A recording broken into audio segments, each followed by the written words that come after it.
Master ఈకే గారికి, అమ్మగారికి, doctor EVM ఆచార్య గారికి, నాకు ఈ అవకాశం ఇచ్చిన శ్రీమాన్ అనంతకృష్ణ గారికి నమస్కారములు. నాకు ఇచ్చిన టాపిక్ అండి అనంతకృష్ణ గారు ఇచ్చారు. Mental symptoms and characteristic symptoms of arsenic album as guided by master ఈకే.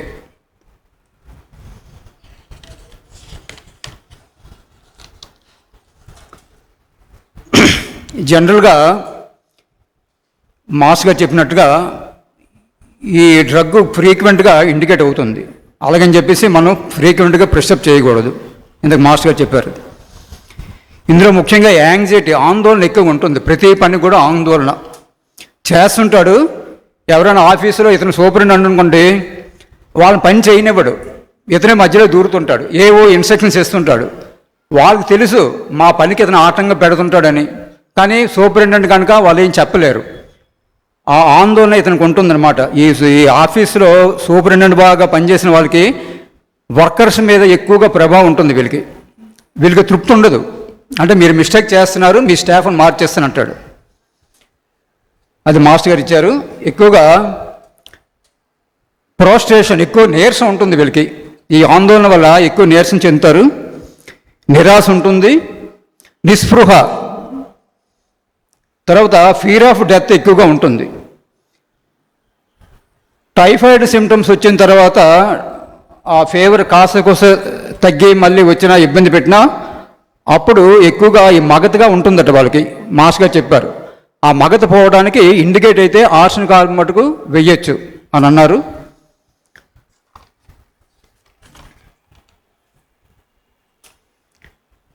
Great anxiety ఉంటుంది వీళ్ళకి. ఫియర్ ఆఫ్ డెత్ కింద చెప్పుకున్నాం. ఇంపల్సివ్ నేచరు, తర్వాత గ్రేట్ సాడ్నెస్, అన్నిటి కూడా విచారమే, నిస్పృహ, సెల్ఫ్ సాటిస్ఫాక్షన్ అస్సలు ఉండదు ఇతనికి. ఈ ఆర్సెనిక్ ఆల్బమ్ వాళ్ళకి ఇంకేంటంటే యాంగ్జైటీ ఎక్కువ ఉంటుంది, రెస్ట్నెస్ ఎక్కువ ఉంటుంది కనుక ఇవి బాగా లోటుపాట్లుగా ఉంటాయి. తర్వాత ఒంటరితనం అంటే భయం, డెత్ ఆఫ్ ఫియర్. చనిపోతానేమో, ఒంటరిగా ఉంటే నేను చనిపోతానేమో, ఎవరైనా పక్కన ఉండమంటాడు, మీరు ఉండండి అంటాడు. తర్వాత మాస్టర్ గారు చెప్పారు, ఇతను కుటుంబంతో ఏదైనా ఊరు వెళ్ళాడు అనుకోండి, పిల్లలు, భార్య, అతను 10 గంటలకు ట్రైన్ అయితే 9 గంటలకి సతాయింపు ఇంట్లో. వాళ్ళు సరిగ్గా అన్నం కూడా తినేవాడు, అంటే ట్రైన్ వెళ్ళిపోతుందని. వాళ్ళ ఇంటి నుంచి స్టేషన్కి 10 నిమిషాలు ఆటోలు కానీ కార్లో వెళ్తే, కానీ గంట ముందు వెళ్ళిపోవాలి. వెళ్ళిన తర్వాత ఊరుకుంటాడు. స్టేషన్లో ఆ సిమెంట్ కుర్చీలో కూర్చుంటాడు. కూర్చున్న తర్వాత ఎంక్వైరీ చేస్తే గంట లేట్ అంటాడు బండి. అక్కడి నుంచి ఇంకా ఇతనుతో పడలేరు ఎవరున్ను. అక్కడి నుంచి ఎంక్వైరీకి వెళ్తాడు. వెళ్ళిన తర్వాత ఈ బండి ఎన్ని గంటలకు వస్తుంది వాళ్ళు చెప్తారు. చెప్పిన తర్వాత మళ్ళీ ఇక్కడికి వస్తాడు. వచ్చిన తర్వాత ఈ పిల్లలు ఏదో ఇంజిన్ లాగా వాళ్ళ అబ్బాయి ఇలాగంటాడు, ఒక ఇంజిన్ వాడు. వాళ్ళ చెల్లెం వచ్చి వాడు షర్ట్ పట్టుకొని ఇది ఒక కంపార్ట్మెంట్లో కూర్చున్నట్టు వాళ్ళు చక్కగా ఆడుకుంటారు. వాళ్ళకి గొడవలే ఉండవు, వర్తమానాలు ఉంటారు వాళ్ళు. ఇతని మటుకు మాటికి ఎంక్వైరీకి వెళ్ళడం రావడం, ఎంక్వైరీకి వెళ్ళి రావడం. మూడోసారి మటుకు వాళ్ళు కోపం పడుతుంటారు. ఎందుకు వచ్చావు కదా చెప్పాం మేము, మళ్ళీ మాటికి వస్తున్నామంటే అక్కడ పాసెంజర్ని అడుగుతుంటాడు, ఈ ట్రైన్ ఎన్ని గంటలకు వస్తుందని. అంటే అంత యాంగ్జైటీతో ఉంటాడు ఇతను.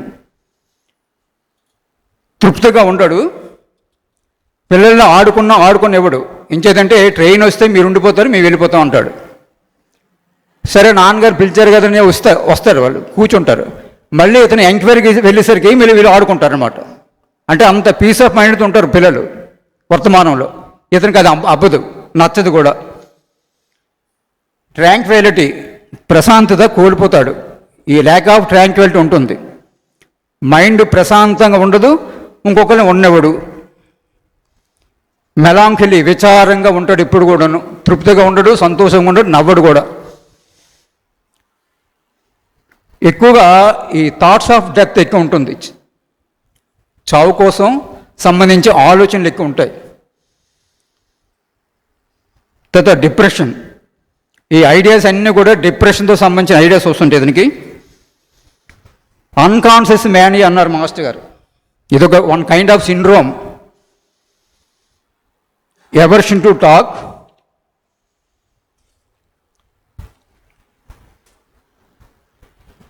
తర్వాత ఆర్సనిక్ హార్మోన్ ట్రీట్మెంట్ చేస్తున్నాం అనుకోండి, అది పూర్తిగా నివారణ కావాలంటే మాస్టర్ గారు చూసి ఆలోచించి తుజా వేయమన్నారు. తుజా 200 ఒక డోస్ వేస్తే ఆ సిమ్టమ్స్ అన్ని క్లియర్ అవుతున్నారు. తర్వాత డెలీరియం, పిచ్చి పిచ్చి ఆలోచనలు వస్తుంటాయి, మతిమరుపు కూడా ఎక్కువ ఉంటుంది. వేవరీ ఆఫ్ లైఫ్ అంటే ఎక్కువగా ఈ లైఫ్లో అలసిపోతాడు, ఎక్కువగా తను చెయ్యడు, ఇంకొకరిని చేయనివ్వడు. తర్వాత అసహ్యత, మానియా ఫర్ డిసెన్సీ అంటే ఒక రకమైన కర్టసీ ఉంటుంది. ఎవరైనా బంధువులు వచ్చారనుకోండి, మనం సరదాగా నవ్వుకుంటూ వాళ్ళని ఆహ్వానం చేస్తాను, రండి కూర్చోండి అని. ఇతను బిడియం చూపిస్తాడు ఆ మర్యాదకి, చిన్న భయం. ఇంతకు అనంతకృష్ణ గారు చెప్పారు, ఆ అబ్బాయికి ఆర్సనిక్ హార్మోన్ అన్నం వేసినట్టు ఇతను కూడా అంతే, ఫ్రీగా ఉండడు, ఎవరైనా రమ్మన్నా భయంగా ఉంటాడు. అంటే నేనేనో పొరపాటు చేస్తున్నానేమో, నేను పొరపాటుగా మాట్లాడుతున్నానేమో, ఆ రకంగానే ఫీలింగ్ ఉంటుంది. తర్వాత డిస్పైర్, నిరాశ, ఎక్కువగా నిరాశతో ఉంటాడు, ఏ పని చేసినా నిరాశే. తర్వాత ప్రతిదాన్ని కూడా చిన్న వీక్నెస్ వచ్చిన మూలుగులు ఎక్కువ ఉంటాయి. ఆ మూలుగులు ఎలాగ ఉంటాయంటే ఒకసారి ఒక్కొక్క రకమైన సౌండ్తో వస్తుంటాయి మూలుగులు. తర్వాత టార్మెంటెడ్ అంటే మంచం మీద పడుకుంటాడు, ఏదో పీడించే బాధలు, అన్నోన్ కంప్లైంట్స్ అన్నమాట. ఏంటో తెలియదు, ఇతను చెప్పడు, ఇంట్లో వాళ్ళు కూడా అర్థం చేసుకోలేరు ఇతని గురించి. ఏమనంటే ఏమి లేదంటాడు, నన్ను ఏదో పీడించేస్తుంది. మంచం మీద ఉంటాడు, ఈ పక్కకి వెళ్ళిపోతాడు, మళ్ళీ అటు నుంచి మధ్యలోకి వస్తాడు, మళ్ళీ చివరికి వస్తాడు. ఒకసారి బెడ్ మార్చేస్తాడు, మంచం మార్చేస్తాడు. ఒకసారి ఏంటంటే ఇలా నిల్చొని కిటికీ దగ్గరికి వెళ్తుంటాడు, కిటికీ నుంచి మళ్ళీ బయటకు వస్తుంటాడు. అదొక రకమైన రెస్ట్లెస్నెస్ ఎక్కువగా ఉంటుంది, ఒక చోట ఉండలేడు ఇతను. తర్వాత అన్కచబిలిటీ థర్స్ట్, మాట మాటికి నీళ్ళు కావాలి. నీళ్ళు తాగినా సాటిస్ఫాక్షన్ ఉంటుందంటే డిస్సాటిస్ఫాక్షన్ ఉంటుంది, మళ్ళీ కావాలంటాడు, మళ్ళీ తాగుతుంటాడు, తృప్తి ఉండదు అనమాట. తర్వాత డెత్కి సంబంధించిన ఆలోచన చెప్పుకున్నాం. క్రానిక్ డిసీజ్లో థర్స్ట్ తగ్గుతుందని అన్నారు మాస్టర్ గారు. మామూలుగా అయితే థర్స్ట్ ఎక్కువ ఉంటుంది, ఆర్సనిక్ హార్మోన్ క్రానిక్ అయినట్లయితే పేషెంటు దాహం తగ్గుతుంది.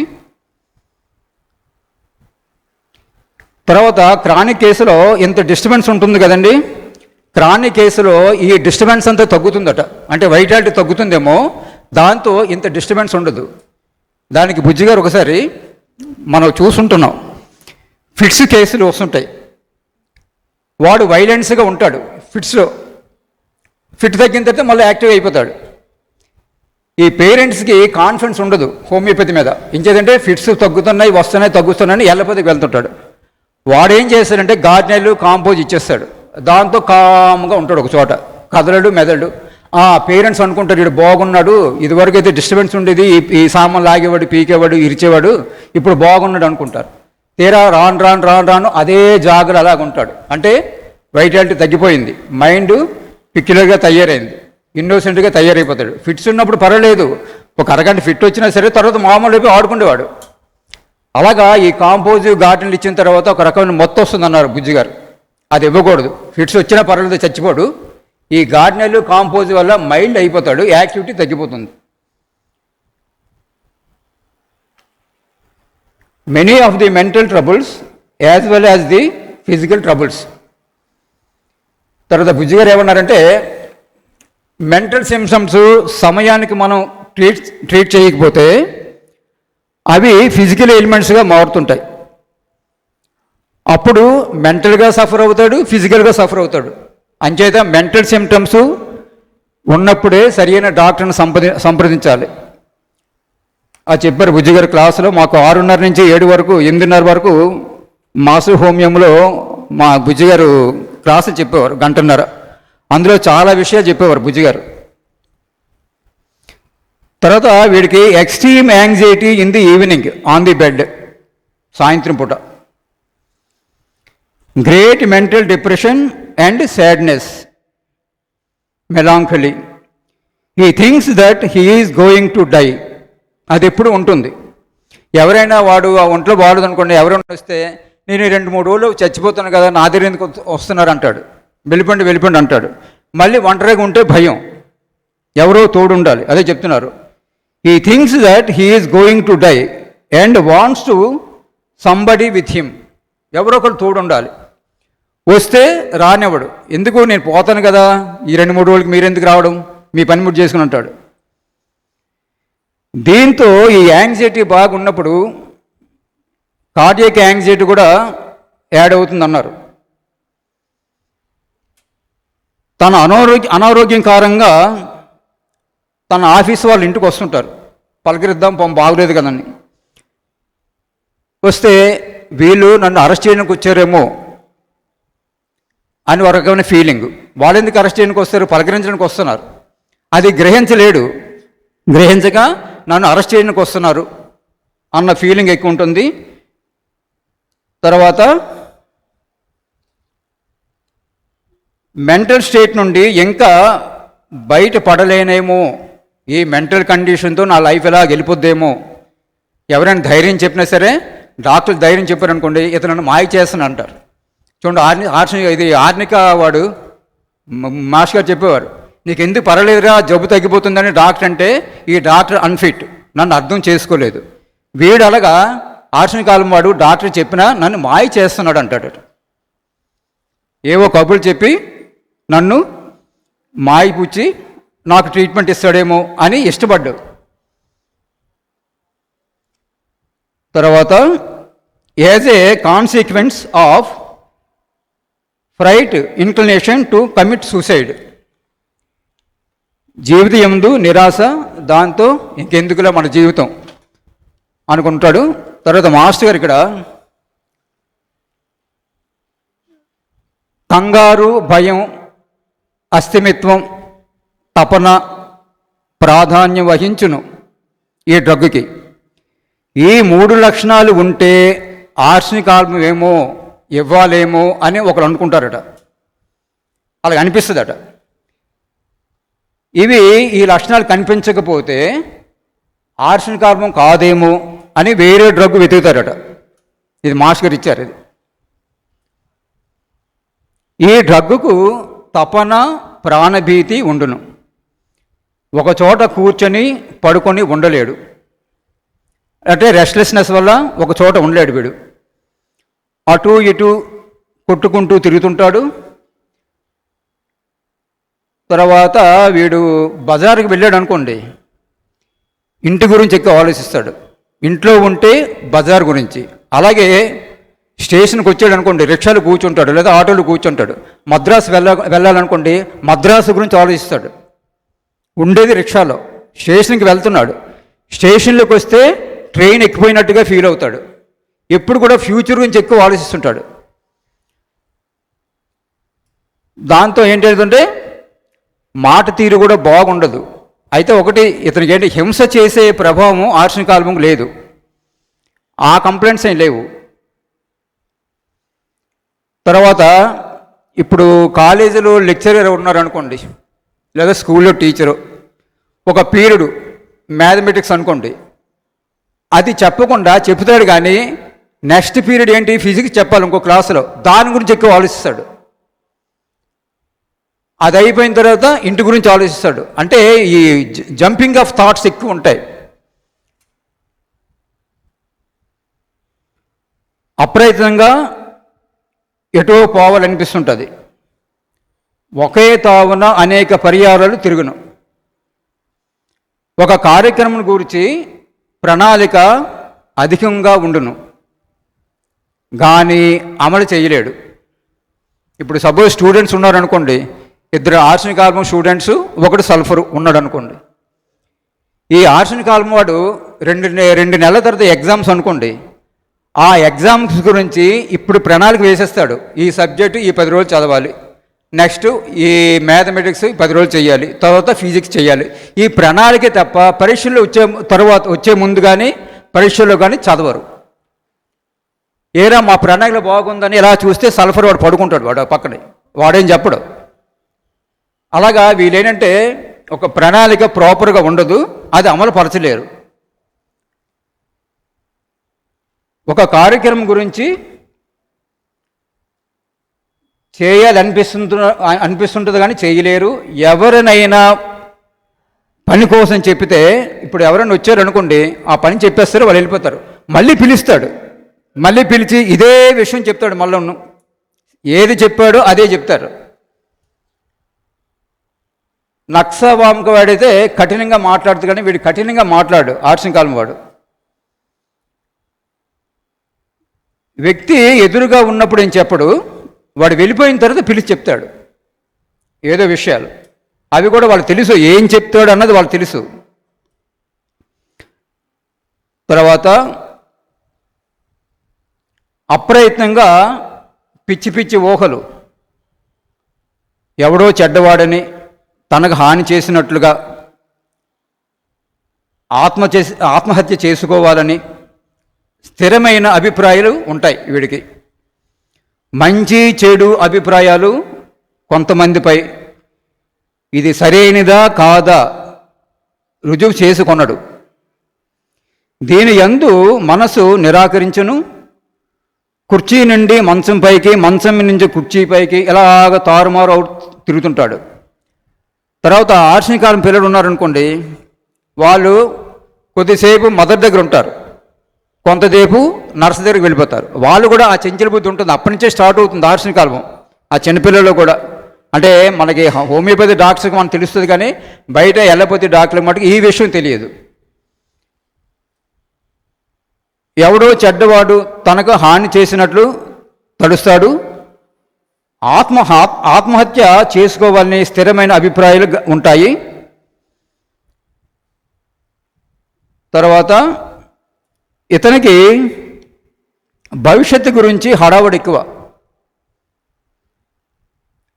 తొందరగా వర్తమాన కాలంలో ఉండలేడు, జీవించలేడు. ఇతనికి నీట్నెస్ ఎక్కువ. సల్ఫర్ వాడికి పూర్తిగా వ్యతిరేకం. మనకు సల్ఫర్ చెప్పుకున్నప్పుడు వీడు స్నానం చేయడు, జిడ్డుగా ఉంటాడు, బట్టలు మార్చడు, టైంకి స్నానం చేయడు, ఇవన్నీ చెప్తామా? మాస్టర్ గారు ఒకే ఒక ముక్క చెప్పారు, స్నానం యందు వీడికి గౌరవం ఉండదు. చక్క చెప్పారు, స్నానం యందు సల్ఫర్ వాడికి గౌరవం ఉండదట. తర్వాత ఒకసారి క్లాసులు అవుతుండగా బుజ్జిగారు ఒక అద్భుతమైన కేసు అండి. మెడిసిన్ ఇవ్వలేదు, కానీ ఆ మెంటల్స్ క్యూర్ చేశారు. అది మన డిస్పెన్స్లో ఒక మందులు ఇవ్వడే కాకుండా ఇటువంటి ట్రిక్స్ కూడా బుజ్జిగారి దగ్గర నేర్చుకోవాలి. ఎలాగంటే వాళ్ళ మదర్ ఒకసారి డిస్పెన్సరీకి వచ్చారు. ఆవిడకి ఏవో ఎక్యూట్ కంప్లైంట్స్, ఆ పేషెంట్ బెరాట్ గారు మదరు 2 సార్లు వచ్చిన తర్వాత ఆ బుజ్జిగారి ట్రీట్మెంట్ ఆవిడ బాగుంది. ఏమంటే మా అబ్బాయి ఎలాగెలాగా డబ్బులు అడుగుతుంటాడు, సినిమాలకి షికారులు చేస్తుంటాడు, చదువుకోడు, వాడి ఫ్రెండ్స్ కూడా 2-3 ఇలాగే తయారయ్యారు అని చెప్తే ఒకసారి తీసిరామ్మా అన్నారు బుజ్జిగారు. మదర్ ట్రై చేసింది, వాడు రానన్నాడు. నాకు మందు వద్దు, నేను డాక్టర్ దగ్గరికి వెళ్ళను. వాడంతే 17 సంవత్సరాలు ఎంత ఉంటాయి, మహాముండి అనమాట. సరే నెక్స్ట్ టైము మళ్ళీ ఆవిడ వచ్చింది బుజ్జిగారి దగ్గరికి. ఏమండి వీడు మాట వింటలేదండి, రానంటున్నాడు. సరే మీ వాళ్ళు ఎవరైనా ఉన్నారా దగ్గర అంటే, మా తమ్ముళ్ళు ఉన్నారండి, దగ్గరలో ఉన్నారు, ఆదివారం మా ఇంటికి వస్తారండి. అయితే ఒక పని చేయి, ఈసారి డబ్బులు అడిగితే నువ్వు ఇవ్వకన్నాడు. ఆవిడ ఏంటంటే డబ్బులు ఇవ్వకపోతే నూతులు పడిపోతాను అంటున్నాడు. వీడు పెరట్లో నుయ్యి ఉంది, పరిగెత్తి వెళ్ళి ఆ గడ్డ దగ్గర ఆగుతాడు. మీ వల్ల మీ కొడుకు పాడేవాడని బుజ్జిగారు అన్నారు. మీరు అమాయకత్వం, వాడు అడిగితే ఇచ్చేస్తున్నారు, ఇవ్వకుండా చూడండి, వాడే నూతులేం పడ్డు, ఫోర్స్గా మీ దగ్గర వెళ్తున్నాడు. మీరు రాకపోతే ఆ నెమ్మదిగా నడుస్తాడు, మీరు వెనక్కి వెళ్తే ఇంకా ఫోర్స్ చేస్తున్నాడు. మీరు మాని అంటే మానది. ఈవిడ ఎందుకు మానందంటే నూతులు పడిపోతాడేమో. అది ఓపెన్ చేయండి, మీ బ్రదర్స్ ఉన్నారు కదా, వాళ్ళకి నేను చెప్పినట్టు చెప్పండి. నువ్వు కష్టపడి నూతి దగ్గరికి వెళ్ళడం ఎందుకురా, మేమే దించేస్తాం, మేమే పడేస్తాం అని వాళ్ళు చెప్పండి. అమ్మో వాళ్ళు పడిస్తే అంటది. బెరాట గర్భ కదా, తొందర నమ్మేసా, ఇన్నోసెంట్ బాగా. లేదు మీ తమ్ముళ్ళు వాళ్ళు చెయ్యరు, బెదిరిస్తారు, నేను చెప్పినట్టు చెయ్యండి, మీరు చెప్పినట్టు చేస్తే వాడు లైన్లో పడతాడు, లేదంటే మందు ఇవ్వట్లేదు, వాడు రాడు, మరి ఏమి మనం చెయ్యలేము అంటే వాళ్ళ తమ్ముళ్ళు చెప్పింది, ఇలా డాక్టర్ గారు చెప్పారు, మరి మీరు ఈ రకంగా ఏంటంటే ఒకడు ఒక జబ్బు పట్టుకోండి, ఇంకోడు ఒక జబ్బు పట్టుకోండి, నూతులు దించండి. దించిన తర్వాత నువ్వు కొంచెం ముందు నూతులు దించారు, పట్టుకున్నారు. పట్టుకుంటే వాళ్ళు చెప్పారు, రేపటి నుంచి అమ్మని మందు డబ్బులు ఆడకుండా ఉంటావా, లేకపోతే నూతులు దించేస్తాం అంటే ఒక్క 10 నిమిషాలు ఆగిన తర్వాత అడగనలే అన్నాడు. కానీ వీళ్ళకి నమ్మకం లేదు. నెక్స్ట్ వీక్ అలాగే చేస్తున్నాడు. మళ్ళా చేస్తే అప్పుడు ఇద్దరు అన్నదమ్ములు వచ్చి మేనమామలు అనమాట, ఒరే నువ్వు ఇది టైట్గా పట్టుకో, నువ్వు కొంచెం లూజ్ చేయి, అమ్మ వీళ్ళు పడేస్తారేమో నన్ను అన్నట్టుగా నువ్వు చెయ్యాలి, నువ్వు మటుకు టైట్గా పట్టుకో అని వీళ్ళిద్దరు అనుకో. వీడిని వినలేదు అప్పుడు, వీడు వినకుండా చెప్పారు. నూతులు దించారు. ఈ చెయ్య వాళ్ళ మాయ గట్టి పట్టుకున్నాడు, రెండో మాయ కొంచెం ఫింగర్స్ లూజ్ చేస్తున్నాడు. వీడికి తెలియాలి పడేస్తారేమని. అప్పుడు అన్నాడు, నన్ను పడేయకండి పడేయకండి అని కాలు చేతులు కొట్టుకున్నాడు. అసలు ఈసారి నుంచి అమ్మని డబ్బులు అడగొద్దు, నువ్వు ఫ్రెండ్స్తో తిరగొద్దు, కాలేజీకి వెళ్ళిపోవాలి, అలాగంటేనే మేము పడేయం, లేకపోతే ఇప్పుడే పడేస్తాం అన్నారు. లేదు ఒప్పుకున్నాడు. ఈ పెరట్లోకి వాళ్ళ తల్లిని రానివ్వలేదు, పెరట్ గడి వేస్తారు, నువ్వు లోపల ఉండని. ఎంచేత ఆవిడ వస్తే కానివ్వదు, నిజంగా పడేస్తారేమో అనుకుంటుంది. అయిన తర్వాత నెక్స్ట్ వీక్ మళ్ళీ 3 వీక్స్ అయిన తర్వాత మదర్ వచ్చింది. ఏమండి ఇప్పుడు నన్ను డబ్బులు అడగట్లేదండి, బాగానే ఉన్నాడండి, కాలేజీకి వెళ్తున్నాడు. అయితే ఒకరోజు వీడి ఫ్రెండ్స్ వచ్చారు, ఆ గేట్ దగ్గర ఆగారు. ఆగి వీడిని పిలుదామని. పెద్ద జోక్ ఏంటంటే, ఒరే మీరు మా ఇంటికి రాకండ్రా, మీరు వస్తే మా మేనమామ మీ మమ్మల్ని కూడా నూతులు దించేస్తారన్న, నూతులు పడేస్తారన్న అని. సార్ వాళ్ళు భయం పడిపోయారు. వాళ్ళు భయం పడి వాళ్ళ మేనమాలు బాగా యాక్ట్ చేశారు. బుజ్జి గారు ఏం చెప్పారు అలా చేస్తారు, ఈ డార్క్గా చెప్పినట్టు చేసేస్తా ఉన్నాడు, అలాగే చేస్తారు. అక్కడి నుంచి పెర్ఫెక్ట్ అయిపోయాడు వాడు. యాక్చువల్గా అంటే టిపికల్ వెనకాడేమని అనుకున్నారు అందరూ. బుజ్జి గారు మరి వేస్తారేమో అనుకున్నా, కానీ అవకాశం వాడు ఇవ్వలేదు కదా. మందు ఇవ్వలేదు, ఏమి ఇవ్వలేదు, మాటలతో సరిపెట్టు 3 నిమిషాలు వాడు సెటిల్ అయిపోయాడు. మరి తల్లి 3-4 సార్లు వచ్చింది బుజ్జిగారి దగ్గరికి తన మందుకి. బాగున్నాడండి బాగున్నాడు, వాళ్ళ ఫ్రెండ్స్ కూడా రానివ్వట్లేదు, చెప్పేశాడు మీరు కానీ వస్తే మా మేనమాలు చూస్తే మిమ్మల్ని కూడా నూతులు తీసేస్తున్నాడు. వాళ్ళు రావడం మానేస్తారు. అదనమాట.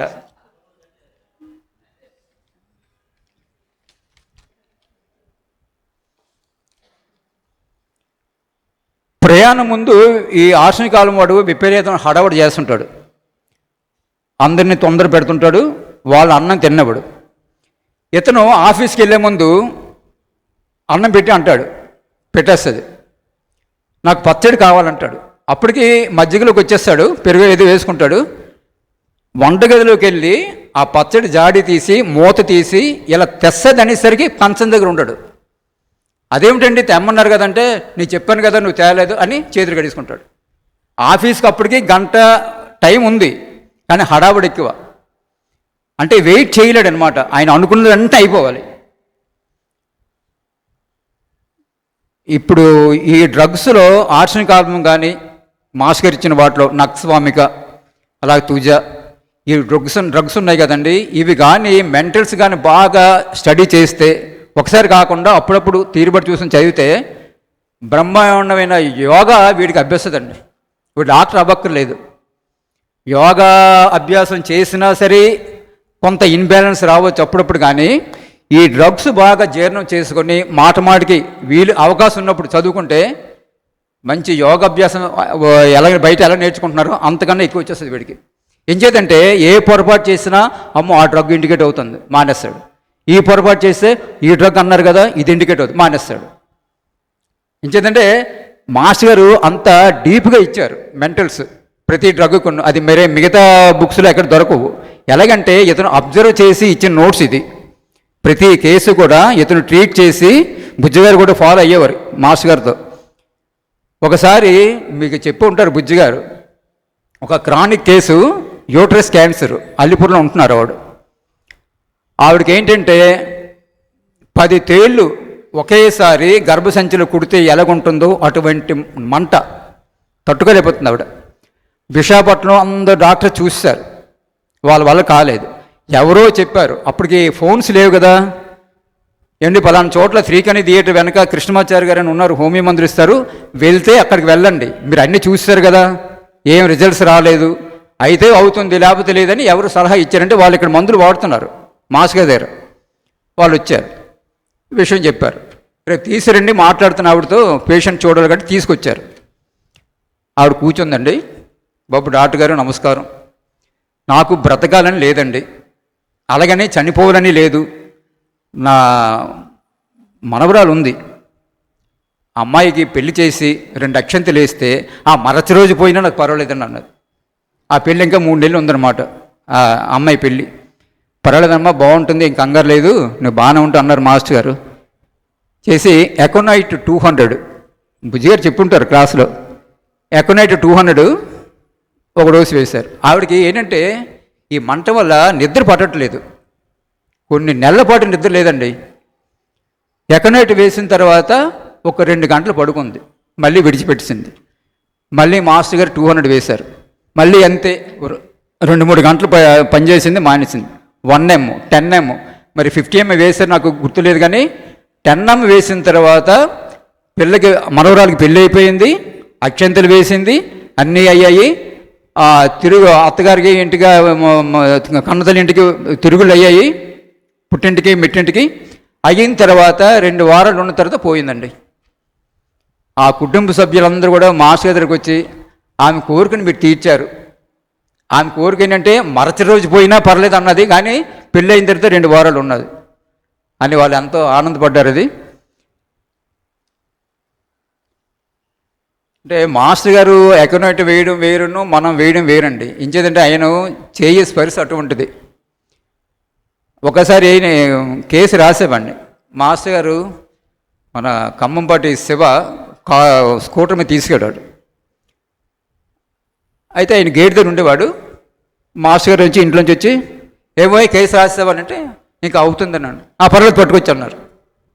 ఆయనకి ఏంటి 2 నిమిషాలు చూసి తెలిసిపోద్ది.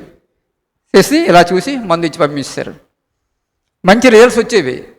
మనకేంటంటే ఇన్కంప్లీట్ కేసు మనం ఎలా మందు ఇస్తే అనిపిస్తుంది. ఆయన బాగానే వేరు, ఆయన చూడక్కర్లేదు, చెయ్యక్కర్లేదు, పలానా మందు ఇస్తే సరిపోతుంది. అంటే ఆయన థాట్స్ వేరండి, డైనమిక్ థాట్స్ మాస్టర్ గారు.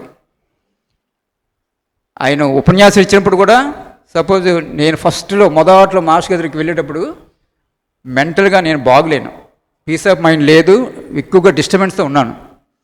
నేను లెక్చర్లో కూర్చుంటే అదే ఫస్ట్ టైం నా గురించి ఇతనికి ఎలా తెలిసిందండి. ఫస్ట్ స్ట్రోక్ నాకు, నా విషయాలన్నీ ఇతనికి ఎలా తెలిసింది మొత్తం చెప్పేస్తున్నారు. అక్కడి నుంచి ఒక కుక్క చూడండి, ఏదైనా పెడితే ఎలాగైతే మరుగుతుందో అలాగా ప్రతిరోజు ఉపన్యాసాలకు వచ్చేవాడిని. అదండి రావడం మాస్టర్ దగ్గరికి. అంతకుముందు నేను స్పిరిచువల్ బుక్స్ కానీ ఏం చదివడానికి ఇష్టపడేవాడిని కాదు, టెంపుల్కి వెళ్ళడానికి ఏం ఇష్టం ఉండేది కాదు. మాస్టర్ గారు ఉపన్యాసాలు ఫస్ట్ ప్రవచనంకే నా వీక్నెస్ ఇతనికి ఎలా తెలిసింది, అది పట్టుకుంది నాకు బాగా. అక్కడి నుంచి రావడం మొదలుపెట్టి నైట్ కూడా నేను శ్రీనివాసు అక్కడే పడుకునేవాళ్ళు ఆ వరండాలో. చెప్పాలంటే మా మాస్టర్ గారు నాకు ఒక చక్కటి లైఫ్ ఇచ్చారండి. మా ఫ్రెండ్స్ ఉంటారు, కొలీగ్స్, వాళ్ళు ఒక్కొక్కరు ఇంజనీర్లు, డాక్టర్లు, మంచి పై స్థాయిలో ఉన్న వాళ్ళందరూ కూడా ఏమిట్రా నువ్వు ఇలాగున్నావు, ఇక్కడే పనిచేస్తావు, ఈ హోమియోపతి మందులనే ఇస్తావు, ఇలాగ ఉంటావు అంటే అవునన్నాను. మరి మీ పిల్లలకి వాళ్ళకి పెళ్ళిళ్ళు ఎలాగంటే మాస్టర్ గారు అంటే వాళ్ళు తెలియదు కదా, ఆ దేవుడు చేస్తాడంటే దేవుడు చేస్తాడు వెళ్ళిపోయేవారు. నాకు వాళ్ళు చెప్పినప్పుడు కూడా నన్ను ఎంతో క్రాస్ చేసినప్పుడు కూడా నా మైండ్ డీవియేట్ అవ్వలేదు. ఏం చేద్దంటే బుజ్జిగారు అటువంటి బలం ఇచ్చారు. మాస్టర్ గారితో నాకు తక్కువ, ఆయనతో తిరగడం, బుజ్జిగారితో నేను బాగా రబ్బయ్యాను. అది నాకు ఒక పెద్ద ఆస్తి ఇచ్చారు బుజ్జిగారు. ఒక భయం కానీ ఇది లేదు అన్న ఒక లోటు కానీ ఏమీ లేదు, ఈనాటికి కూడా లేదు. అయితే అనంతకృష్ణ గారు నువ్వు బియ్యంపాలెం వెళ్ళు, అక్కడ క్లినిక్ పెట్టు అని ఒక రకమైన మంత్రం చెప్పినట్టుగా చెప్పారు. అక్కడ ఏమి లేదు, బోర్డు లేదు, ఏమీ లేదు. అందరూ అన్నారు ఇదేం లాగుతుంది, 4th అపార్ట్మెంట్లో మీరు ఉన్నారు, మీకు ఎలాగ ఇది అవుతుంది అన్నవాళ్ళు ఉన్నారు. ఆయన ఏం చెప్పారంటే నా అంతా నేను వెళ్తే నాకు భయం ఉండేది, ఆయన ద్వారా వెళ్ళాను కనుక నాకు నాకు భయం రాలే. అది అలాగే నడుస్తుంది. అంటే గురువు చెప్పిన మాట ప్రకారం మనం వెళ్తే మనకు చిన్న చిన్న తేడాలు వచ్చినా మనకు ఒక రకమైన ధైర్యం ఉంటుంది. వాళ్ళు చూసుకుంటారులే, పెద్ద దిక్కు. మా అమ్మాయి పెళ్ళికి మా బంధువులందరూ వచ్చారండి. ఒరే నువ్వు కూడా మా దగ్గరే కూర్చున్నావురా అని అన్నారు వాళ్ళు. అవునన్నాను. అయితే వాళ్ళందరూ అలా పనిచేస్తున్నారు, మీ గురువు గారు కూడా పైన ఉన్నారు, డయస్ మీద ఉన్నారు అంటే మరి నేనే నవ్వుతున్నాను, అంతే, ఇంకే లేదు. అంటే ఆ రకంగా బుజ్జిగారు, అనంతకృష్ణ గారు మా పిల్లలు కానీ నాకు కానీ ఒక లైఫ్ సెటిల్మెంట్ ఆనందంగా చేశారు. అలాగని మా దగ్గర కట్టలేం లేవు, అలాగని లోటుపాటు లేదు. ఈనాడు కూడాను ఏ రోజుకి ఆ రోజు హ్యాపీగా నడుస్తుంది. ఆ రకంగా మా దినచర్య జరుగుతుందండి. ఇంకొక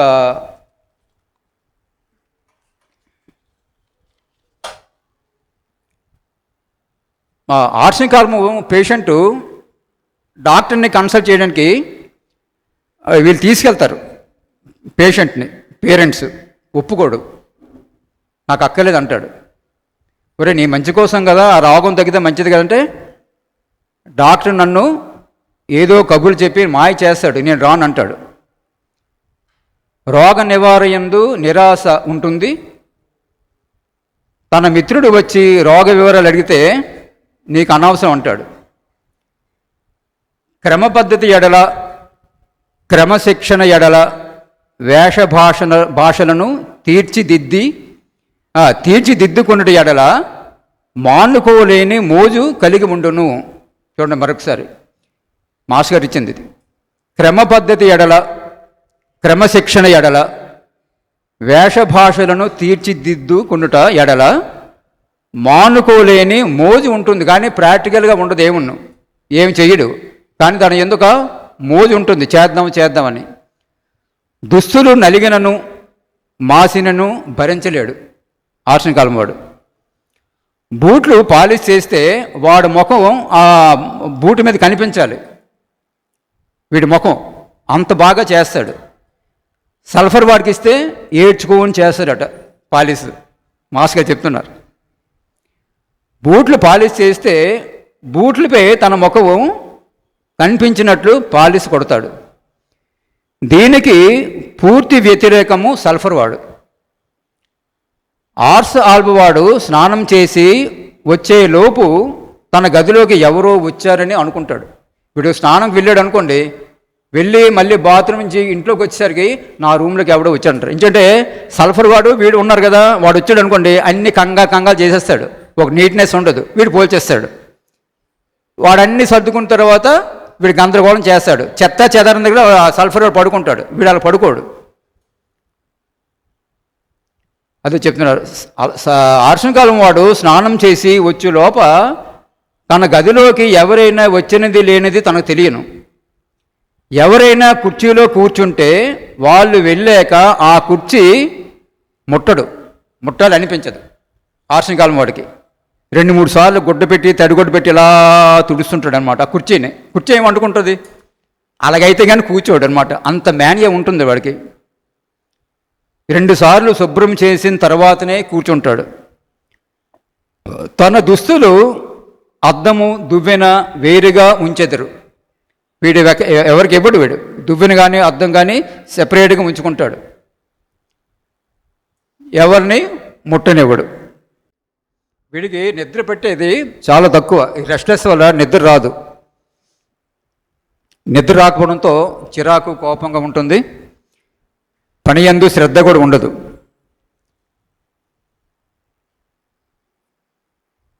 తర్వాత పిల్లల్ని ఎందుకు పిలుస్తాడో తెలియదు, దేని పిలుస్తాడో తెలియదు, ఏదో చెప్పాలనుకుంటాడు, మళ్ళీ వాళ్ళు వెళ్ళిపోతుంటారు. మళ్ళీ పిలుస్తాడు అంటే విషయం చెప్పడు, మాటికి పిలుస్తుంటాడు, ఏదో చెప్పాలనుకుంటాడు. తర్వాత ఎక్కువగా అంటే నేను చనిపోతే ఈ పిల్లలు ఎలాగా, వీళ్ళ ఫ్యూచర్ ఎలాగా, వాళ్ళ చదువుతున్నారు, వీడు పెళ్ళి వయసు వచ్చేది వీడికి. కానీ ఈ ఆలోచనలు ఎక్కువ ఉంటాయి పిల్లలు చదువు గురించి, కాబోయే పిల్లల కోసం పెళ్ళిళ్ళు ఎలా చేయాలి నేను. దాంతో వీడు ఆలోచించి నిద్ర కోల్పోతాడు. ఎక్కువగా మనస్సులో పిల్లల గురించి, వాళ్ళ చదువుల గురించి, ఆఫీసు గురించి, తానే చేయవలసిన పనిని గురించి, ఆఫీసుల గురించి ఆలోచిస్తుంటాడు. ఇతను పని చేస్తుంటాడు, మిగతా ఆఫీసుల గురించి కూడా ఎక్కువ ఆలోచిస్తుంటాడు. అకస్మాత్తుగా ఎవరైనా వస్తే నాకు హాని చేయడానికి వస్తున్నారేమో వాళ్ళతో మాట్లాడుతుంటాడు. మాట్లాడినప్పుడు నా మాటలేనో పొరపాటు ఉందేమో, నేను సరిగ్గా మాట్లాడలేకపోతున్నానేమో అన్న ఫీలింగ్ కూడా ఎక్కువ ఉండి ఎక్కువగా మాట్లాడడానికి ఇష్టపడ్డు. తర్వాత ఇదొక పెద్ద పాయింట్ అండి ఇది. తన శరీరములో నరనరము నుండి శబ్ద తరంగములు గుంపుగా విడిపోవుట తాను గమనించును. అది ఎవరికి తెలియదు. నరనరం నుండి శబ్ద తరంగాలు తన శరీరంలోనే గుంపు గుంపులుగా వచ్చి మళ్ళీ విడిపోయి, ఈ విడిపోవడం కూడా తను గమనిస్తుంటాడు, తనకు తెలుసు. వ్యాధి బాధ కన్నా మనసు బాధ ఎక్కువగా ఉంటుంది. తను చనిపోయేలోపు అన్ని పనులు అయిపోవాలి. అంటే ఇల్లు కట్టుకోవాలి, పిల్లల చదువులు పూర్తవ్వాలి, పెళ్ళిళ్ళు చేసేయాలి. జ్వరం వచ్చింది అనుకోండి, 104 విపరీతంగా గాబర పెట్టేస్తాడు. వాళ్ళందరూ కూడా చనిపోతాడేమో చుట్టూ మోగుతుంటారు. రెండో రోజు కూడా అలాగే చేస్తాడు. మూడో రోజు ఆ భార్య వెళ్ళనివ్వదు.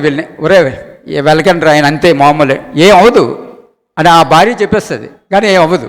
ఆ యాంగ్జైటీ ఎక్కువ ఉంటుంది. అంటే 104 వచ్చింది, 104 నుంచి 102 వచ్చింది, తర్వాత 100 వచ్చింది. 100 వచ్చినా ఇదే వేషాలు వేస్తాడు. అప్పుడు భార్య చెప్తుంది, ఆయన దగ్గర వెళ్ళకండి, పర్వాలేదు, ఏం అవ్వదని. ఈ జ్వరం తగ్గుతుందనే మందు ఏ డాక్టర్ అని ఇస్తే నన్ను మాయ చేస్తున్నా అంటాడు. పల్స్ రేటు కోసం చేయి చేస్తాడు ఇలాగా. డాక్టర్ గారు కాస్త సమయం ఎక్కువ తీసుకొని పల్స్ చూస్తాడు. ఇంకేం లేదు, ఎక్కువ సమయం కాదు, 1 మినిటే చూస్తాడు.